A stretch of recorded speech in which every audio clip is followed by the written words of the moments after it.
Hello guys, कैसे हो सब? आई होप सब अच्छे हो गए। गाइज आज हम बात करेंगे जॉइंटिस यानी कि पीलिया के बारे में कि भाई पीलिया क्यों होता है, कैसे होता है, इसके क्या कॉजेज, क्या सिम्टम, क्या इसका एलोपैथी में ट्रीटमेंट है। क्योंकि कुछ लोग जो है बहुत परेशान आ जाते हैं, कुछ हकीम से दवाई लेते हैं, कुछ डॉक्टर से, और कुछ जो है घर पे ही डॉक्टर बनते हैं, कुछ झाड़ फूक के चक्कर में लग जाते हैं। तो भाई इसको सही से समझना रहेगा कि भाई पीलिया क्यों होता है, कैसे होता है, इसका क्या कारण, क्या सिम्टम, क्या ट्रीटमेंट होता है। पूरी जानकारी इस वीडियो में आगे दूंगा। मैं हूं आरिफ खान, आप देख रहे हैं आरिफ फार्मा क्लिनिक। जिन दोस्तों ने चैनल को सब्सक्राइब नहीं किया प्लीज़ चैनल को सब्सक्राइब कर लीजिए, बेल आइकन को प्रेस कर लीजिए ताकि आने वाली वीडियो आप तक पहुंच जाए। गाइज हम यहाँ पे समझेंगे पहले भाई पीलिया होता क्यों है, ये कैसे होता है। तो गाइज जैसे कि पीलिया हमारे जो ब्लड होता है, ब्लड स्ट्रीम में जब बिलोरुबिन का लेवल ज़्यादा हो जाता है, हाई हो जाता है, तो उसी को पीलिया बोलते हैं। ठीक है, बिलोरुबिन का मात्रा जब ज़्यादा हो जाती है ब्लड के अंदर, उसी को पीलियाई जॉन्डिस बोलते हैं। ठीक, बात करते हैं भाई कि बिलोरुबिन क्या होता है। तो गाइस जो हमारा लीवर होता है, लीवर जो है इसको एक तरीके से बनाता है। बिलोरुबिन एक तरीके से हमारा केमिकल होता है जिसको लीवर बनाता है, और जो गाल ब्लैडर होता है ये उसमें स्टॉक रहता है। जब इसमें कोई एबनॉर्मल हो जाता है हमारा लीवर या गाल ब्लैडर, तब जो इसका लेवल बढ़ जाता है बॉडी में, और उसी को पीलिया बोलते हैं। ठीक है, अब गाइज जब हमें कुछ इसके सिम्टम दिखाई देते हैं या फिर डॉक्टर के पास जाते हैं, तब वो टेस्ट कराते हैं इसका बिलोरुबिन का। जब बिलोरुबिन का टेस्ट कराते हैं उसमें एक इनडायरेक्ट और एक डायरेक्ट, ये दो कंडीशन देखने को मिलती है कि भाई आपका इनडायरेक्ट बिलोरुबिन बढ़ा हुआ है या फिर डायरेक्ट। डॉक्टर इसमें ये देखते हैं। अब डायरेक्ट इनडायरेक्ट बिलोरुबिन क्या होता है जो बढ़ा हुआ दिखाई देते हैं रिपोर्ट में।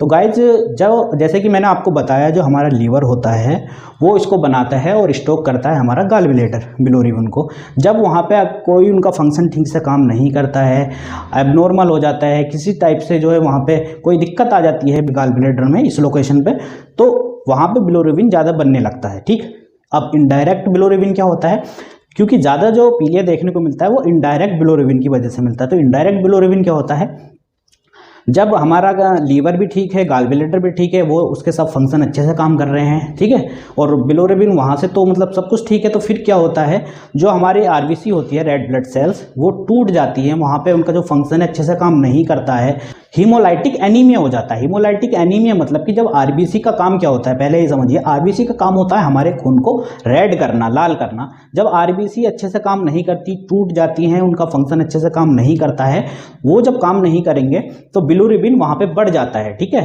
इनडायरेक्ट जो बिलोरुबिन है वहाँ से बढ़ता है। ठीक, क्योंकि हमारी जो आरबीसी वो सही से काम नहीं करती हैं, हमारी जो स्किन का कलर है वो येलो देखने को मिलता है, तो इनडायरेक्ट बिलोरुबिन बढ़ने से भी हमारा जो पीलिया हो जाता है। ठीक है, तो ये आपने समझ लिया डायरेक्ट इनडायरेक्ट बिलोरुबिन क्या होता है, कैसे बनता है। ठीक, अब बात करते हैं गाइस इसके और कॉजेज के बारे में। तो यहाँ पे कंटामिनेटेड फूड हो सकता है, कंटामिनेटेड लिक्विड, कुछ भी हम जैसे कि रखा हुआ खाना या रखा हुआ पानी, साफ सफाई का ध्यान नहीं रखते हैं, तो वहाँ पे भी एक जो है कॉजेज देखने को हो सकता है। या फिर हमारा जो गाल ब्लैडर है, लीवर है, पैनक्रियाज है, वहाँ पे सूजन आ जाती है और वहाँ पे कोई दिक्कत आ जाती है। ठीक है, हेपेटाइटिस की प्रॉब्लम थी, ठीक है, हमारे लीवर पे सूजन आ जाती है, तो ये वहाँ पे अगर दिक्कत है तब भी हमें पीलिया हो सकता है। ठीक, तो ये इसके कॉजेज है। अब बात करते हैं हम इसके सिम्टम के बारे में कि जब हमें वही पीलिया होता है, जॉन्डिस होता है, तो इसके क्या क्या सिम्टम देखने को मिलते हैं। तो स्टार्टिंग में हमें जो है भूख नहीं लगती है, भूख बहुत कम लगती है, और एक स्टेज आती है भूख लगती ही नहीं है। ठीक, और वहाँ पे हमारा जो स्किन का कलर है वो येलो हो जाता है, हमारी आंखें जो होती हैं, पुतली होती हैं, वो पीली पीली देखने को आपको मिलती हैं, कमज़ोरी बहुत ज़्यादा आती है, वीकनेस, ठीक है, और थकावट महसूस होती है, काम करने का मन नहीं होता है। तो ये सब पीलिया के सिम्टम होते हैं। वोमिटिंग आती है, कंडीशन ये है खाना खाने के बाद में फिर उल्टी आने लगती हैं। तो ये होते हैं इसके सिम्टम। अब बात करते हैं हम इसके ट्रीटमेंट के बारे में और परहेज के बारे में। तो पहले ट्रीटमेंट सुन लीजिए। ट्रीटमेंट में जो है टेबलेट आती है अपनी Li52 DS या Li52।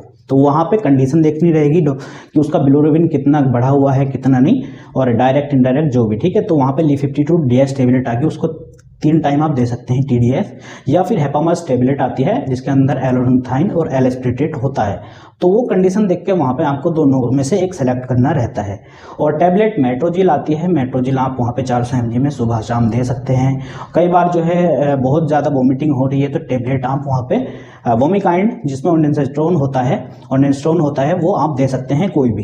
ठीक, और इसकी वजह से जब वहाँ पे ये दिक्कत देखने को मिलती है पीलिया की, तो किसी किसी को बुखार भी आता है, बुखार बना रहता है थोड़ा थोड़ा, और इनडायरेक्ट की वजह से होता है तो वहाँ पे एनीमिया हो जाता है। ठीक है, खून की कमी हो जाती है, तब भी बुखार रहता है, तो वहाँ पे पैरासीटामोल टेबलेट 500 mg या 650 mg में आप दे सकते हैं, कंडीशन देखकर सुबह शाम या तीनों टाइम। ठीक, और कोई भी कैप्सूल दे सकते हैं मल्टीविटामिन A to Z, या फिर जो भी आप दे सकते हैं मल्टीविटामिन कैप्सूल OD सुबह या शाम में एक टाइम आप दे सकते हैं। ठीक गाइज, अगर आप बहुत दिन से ट्रीटमेंट ले रहे हैं, कभी झाड़ फूक में लगे हुए हैं और कई दिन बहुत दिन हो चुके हैं, वीकनेस बहुत ज़्यादा आ गई है, तो वहाँ पे विटामिन B6 B12 जो भी उसके लिए कोई इंजेक्शन है जैसे एल्डरबिट इंजेक्शन आप अल्टरनेट डे दे सकते हैं, उसको एक दिन के गैप से एक इंजेक्शन इंट्रामस्कुलर दे सकते हैं। ठीक है, तो ये इसका ट्रीटमेंट होता है। अगर बहुत ज़्यादा कमजोरी है वहाँ पे आप IV फ्लूइड दे सकते हैं, डेक्सट्रोज 5% N। वहाँ पे आपको ये भी देखना रहेगा भी शुगर तो नहीं है पेशेंट को, ठीक है, डायबिटिक पेशेंट तो नहीं है इसके साथ में, तो ये सब को ध्यान में रखते हुए दवाई दी जाती है। गाइस, ये होता है इसका ट्रीटमेंट। अगर ये सब दवाई खाने से